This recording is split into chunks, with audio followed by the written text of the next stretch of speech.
Hello, I am Lego Crave, and welcome to my channel. Today, I'm going to be doing a quick review on LEGO Star Wars Set 75292 Razor Crest. This is a pretty good set. I myself, I think it's one of my favorites. It has a really clean, sweet design, great characters, so we're gonna check this out. So to kick it off, we have the Mandalorian, or Din Djarin, as some people like to call him. Pretty good fig. He has no arm printing, which kind of sucks, but the new version, the Beskar version, has arm printing.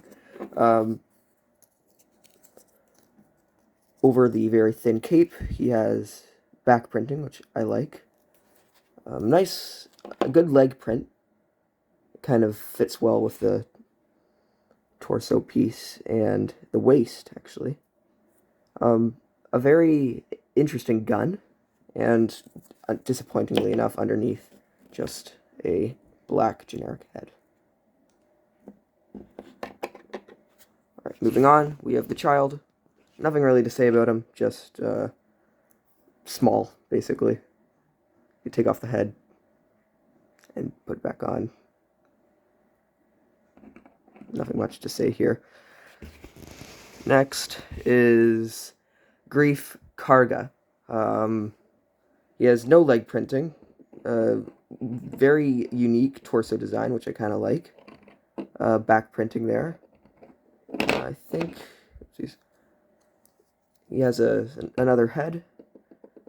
A very unhappy scowl, I guess. Let's turn that over. Yeah, he's happy again. Okay. So, and then here, actually, I really like this trooper, this Imperial Scout Trooper. And I find when LEGO does Scout Troopers, they always do it right. Like, look at this guy. He has really awesome leg printing. The waist printing aligns perfectly with the legs and the torso. Underneath, he has what LEGO's been doing recently is they've been adding, for especially their Imperial Troopers, not clones, but they have custom heads underneath, which I really like because it's not like your generic clone head, which they've been doing ever since 2015 when they added skin tone heads underneath.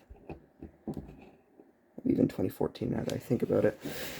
Alright, and here we have, he's really tall, we have IG-11. He's basically just a droid. Nothing much to say about him. I like the head here. It's cool. And he has a place to hold his gun at the back. Yeah, just kind of basic. I think they've made one like this before, but other than that, really great character selection. Really great. Alright, so next up is the build, and I love this build. I mean, it's just almost perfect. I think the only thing I have a problem with is this stuff underneath could have been a little bit more covered in. That gap between the interior and the exterior is kind of annoying, but other than that, it's a really nice build.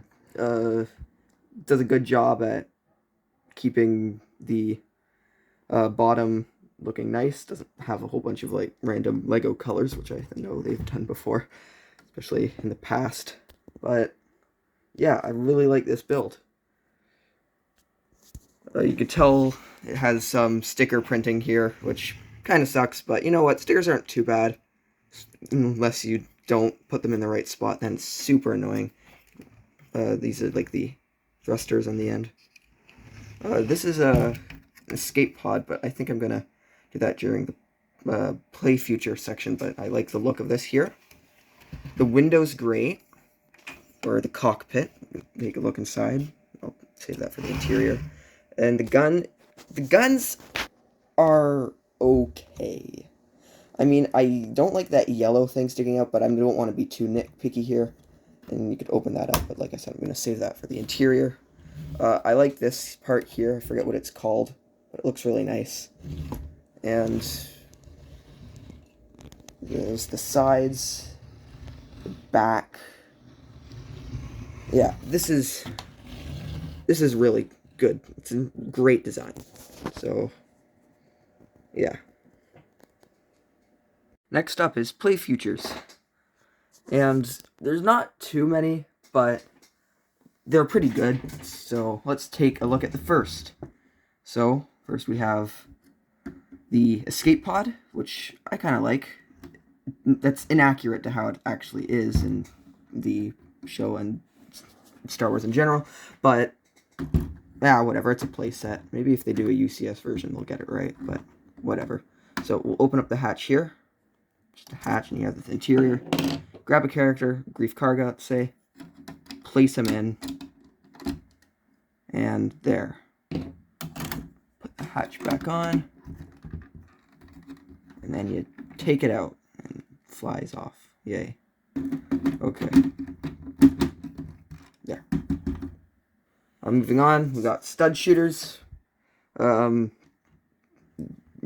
much to say. You have this thing here. You press down on it. Here, I don't want it to lose it, so I'll put my hand in the way.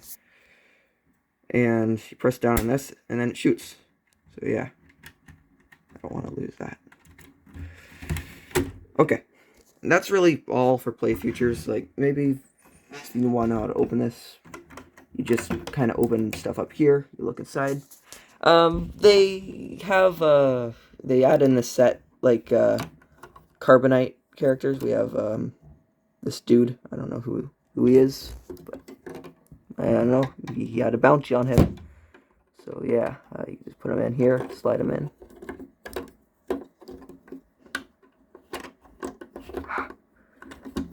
Sorry for the inconvenience.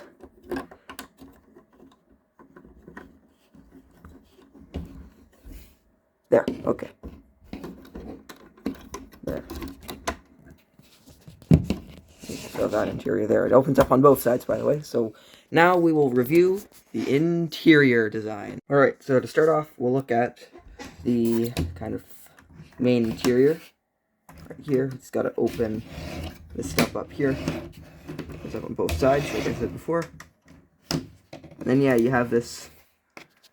It's very open. It's not much there except the Carbonite people. Take a look. It's really all stuff holding it up. You can put a character inside, I guess, a few of them. That's what I do. Fit them all in. Just put this guy. Let's take him. Put him there. And it's really all. Put a few other guys in there, but I'm not going to do that so for the sake of time. Right there is another room, which I'll open up, and that's like where you can put your extra flick firing missile. I just realized you're supposed to call it a flick firing missile, not a stud shooter like I did when I was talking about the Play Futures up here. I called it a stud shooter. I don't like stud shooters. Sorry about that. And then we have a room right here for, I guess, where you could put a character, let's say, Grief Karga. Put him in. There, he is asleep. Okay. And now moving on to my favorite part is the cockpit. And I already have the Mandalorian and the child in there. So, take this off. Just take it off like that. There's a hatchet attached to right there. Take it off. Goes down. And yeah, you have like two seats. I put my baby Yoda, or the child, Grogu, also now, many names, in Mando's hand, or also Din Djarin or the Mandalorian. Like I said, many names. And instead of putting him in the seat right there, he's in his hand. There's a control panel right here. Basic control panel. And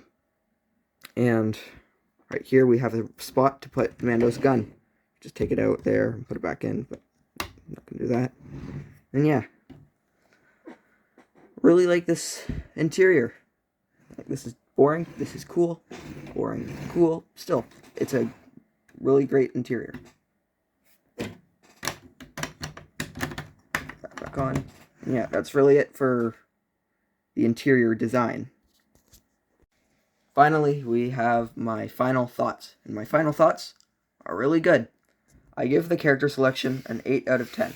Din Djarin could have had a better face underneath, and IG-11, I'm not a fan of the design. Grief Karga could have had more leg printing, but this Imperial Scout Trooper is amazing.